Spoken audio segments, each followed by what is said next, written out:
На Александар Петревски му се положи парите кои се заработуваат со самоволието на концесионерот на јавните паркинзи од вистинските потреби на граѓаните. Тој апсолутно нема никаков слух за Охриѓани, ама има разбирање за концесионерот на паркинзи кој што прави милиони на грбот на граѓаните на Охрид.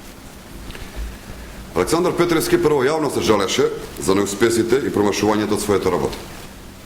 Потоа се нафати да го реши проблемот и да ги врати паркинзите во власништво на општината. Тој ветуваше дека ќе го разгледа договорот со концесионерот, кој самоволно си наплаќа за паркирање во Охрид, за да пред некој ден дознаеме дека истиот концесионер и паркинзите ќе останат, ама Петревски ќе го разубеди да работи исправно согласно со договорот. Тоа што Петревски нема храброст да ги врати паркинзите под управување на општината, говори дека е во прашање профит и некаква екстра заработувачка.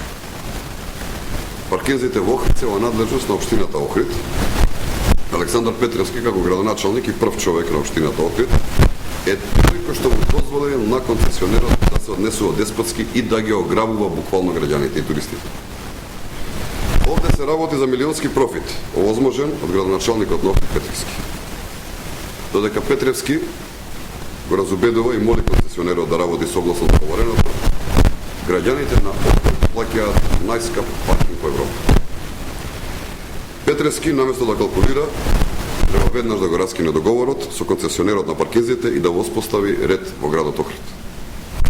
Сосема е веќе јасно и известно дека Александар Петревски е најнеуспешниот градоначалник на Охрид.